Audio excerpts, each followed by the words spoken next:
Pro Day, and it's been a success so far. We have 17 of our outgoing seniors that are working out, plus Jordan James came back to work out, and Matt Mengel, and they've done well. And I believe, if I'm not mistaken, that all 32 teams are represented here, which is to me a really good sign of the direction of our program. But it's been a really good day. Young men are focused and working hard and doing a good job. So it's always a fun day to see the guys you've worked with for a number of years get a chance to go on this field and you know, it's a big job interview, put themselves on display. So it's been good. Hey Jim, despite tack surgery earlier this month, he seems to be climbing up draft boards, you know, based in large part, you know, obviously his film, but just his enthusiasm and how he attacks the game, how he loves the game. Is that something that you saw evident the past 3-4 years with him? Yeah, he's, you know, football is very important to Tack, and he's passionate about the game, and he's passionate about, you know, improving as a player in every way. And I think that what happens with a guy like Tack is he's, you know, they don't know him that well, but as they get to know him through the interview process at the combine, and then they come in for, you know, individual visits, and obviously he won't work out because of his shoulders. They get to know his personality and you know, what drives him and how motivated he is. And they also realize, I think, that he's got a tremendous upside still. You know, we take a lot of a lot of pride in, you know, sending guys out of here that aren't raw. And Tack, with all the success he's had here, you know, really just kind of started playing that position. And so he's still got great upside. I think that scouts and decision makers recognize that, and they love that about him. Can you tell us about Fabian, how he's doing? Fabian, you know, I've gotten a ton of calls about Fabian. I think that at the combine he really opened some eyes. He ran really well. He measured well. He was, you know, a little over 6 feet, and he was 206 pounds. And I think that I'm not sure what the verified time was. I heard it was like a 4.35, and he verticaled 38. So, you know, all the measurables were there. And, you know, teams are looking for cover corners, and he can do that. He can line up and play bump and run and cover. And a little bit like Tack, you know, Fabian came in here as a running back, so it's not a position that he's played a lot, and so there's still tremendous potential for him to be a great player. Could he be a day one kind of guy who impacts right away? Yes. Well, you mean a first round pick or a guy that can come in like right away? Yeah, a guy who can come in and make an impact. I do believe so, Sam, and it's because he's very intelligent. You know, you hear all these acronyms, you know, FBI, football intelligence, and things like that. But he has all those things. He understands the game. He competes at a high level every day in practice. It's important to him to be good. He's going to be very coachable. If he's in the right environment around the right players, I think he's really going to flourish immediately. And I think his long-term prospects for success are, you know, undoubted. So I'm excited about him, and I think it's fun to see, you know, people start to recognize what a good player Fabian is. And he's played a lot. You know, he's I think it says something that you know, he's a fifth-year senior. They like that experience too. You know, so many kids are rushing now to get out of college and move on to the pros, and sometimes the best thing that individuals can do is stay in college and garner that experience. Kenny seemed like he had a good day today. Ran a pretty quick 40 times, showed some hands ability, catching the football. Yeah, he did. He ran anywhere from, you know, I saw, every clock's a little bit different, but I saw a 4.22 and I saw a 4.33. So somewhere in there on both of his runs is what it was legit. And that's, you know, whether it was 4.33 or 4.22, it's fast. And then he did 19 reps on the bench at 225, which, you know, for his size is really good. And he caught the ball well. And I think he's another guy that has a lot of upside. He's just had a little bit of inconsistency catching the ball, but he's a guy that, you know, once again, football's important to him. He knows what it's going to take to be successful, and he's willing to do the work. When you have a guy like Anthony Barr do what he's done in the league, how does it help sell these guys down the line in terms of, you know, their readiness to playing at the next level? Well, we take a lot of pride in running a program that prepares these guys to be great players on Saturday, and then to, you know, go to the next level and be ready to contribute right away. You know, as you know, Sam, in this world, there's not a lot of patience, you know, for draft picks especially. And you better produce right away because they're spending a lot of money on you. And so it's incumbent on us to make sure they understand how to study film, and they understand how to take notes, and they understand the proper mindset that they have to take into a camp, and how they have to compete every single day and take care of their bodies.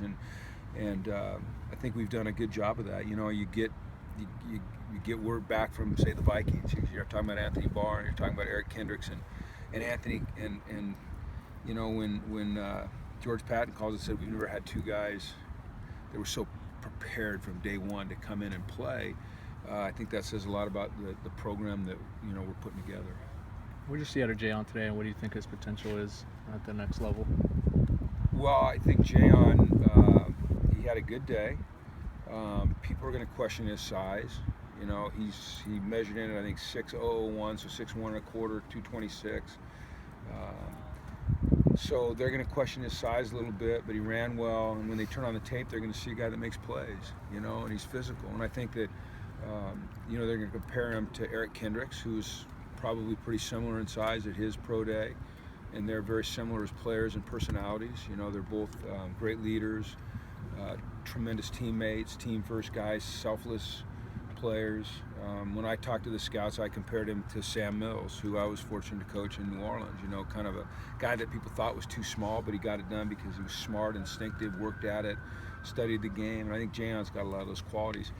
I think that Jayon has the ability to go in right away and be an impact special teams player, and then probably grow into a nickel role, and then hopefully into a starter's role. That's how I'd see it. Since you've been here with Daytone and Kenny Clark and Cassius Marsh and guys like that at the defensive line, how does Eddie stack up with some of those guys? Well, Eddie's a little more like Kenny than he is like Daytone or, Anthony or Tack, an inside guy.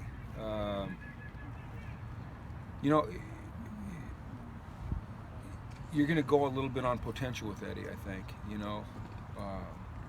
He didn't have the type of I guess it was going to be his junior, but ended up being his senior, that probably he would have wanted to have. But since that time, he's dropped down to about 305. I think he was 302 today. He ran really well at the combine. He's moving athletically. I think, as I talked to the scouts and personnel people today, I said, go back and look at his sophomore film when he was playing some offense, and you can see his athleticism, you can see his bend, you can see the suddenness and the strength in his hands, and those are the things that I think they'll look for. I think Eddie's going to be an outstanding NFL player because he has initial quickness, he has power, he plays with leverage. I think he can play nose and he can play three technique. And when you can do those things, I think there's a value add there. So I don't know that it matters where he gets drafted. I think he's going to have a tremendous career.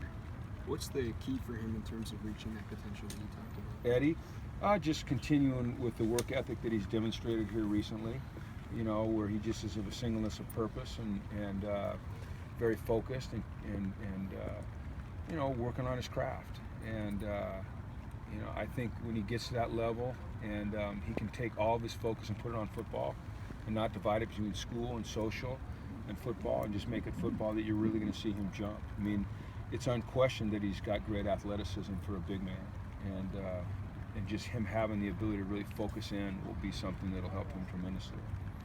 I saw a report that Fabian suffered some kind of injury on the bench press. Do you know anything about that? Or It's being evaluated. I don't think it's anything serious. I know he's back out here now. He's not working out. He did everything at the combine and had good numbers. So a lot of guys decide to stand on what they did at the combine. Some guys come out and try to improve it. Fabian, I think, was, his numbers were good enough at the combine that for him to come out here and work out today isn't that important. And all these teams that are really interested in him will be back to see him in an individual workout as well. So anything that happened to him, I believe, is minor and nothing to worry about. We saw Ish at both receiver and Excuse me? We saw Ish at working out at both receiver and DB. Where do you think his future might be? Well, that's a great question, and I'm sure that teams probably different teams have him at different places. You're also going to see him work out as returner here, and for Ish, that might be his end. As a returner. I think the fact that he can probably play a little defensive back and a little receiver could help in a camp, because you're constrained by numbers at the NFL level and how many guys you can have in camp. And so if you can have a guy like Ish that can play multiple positions in a game, in a preseason game, late in a game when you're trying to, get young guys in, he might be able to show something that allows a team to keep him. For guys who weren't invited to the combine, like Ish, Randall, and all those other guys, this is kind of their one shot.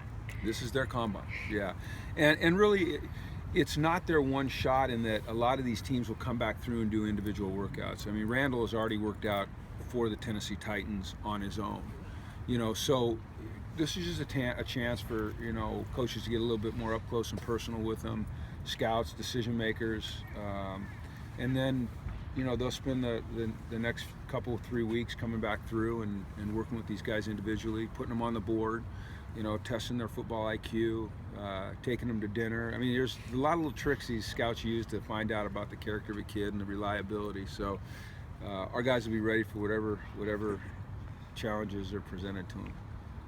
Regarding Fabian, how much have you seen teams' thoughts on him change based on the combine performance? I think anytime you perform like he did at the combine, with his size and his speed and his explosiveness, people go back and take a second look. He played well in the All-Star game, but people are going to go off the tape. I mean, the best decision makers, the best drafters, they go off the tape.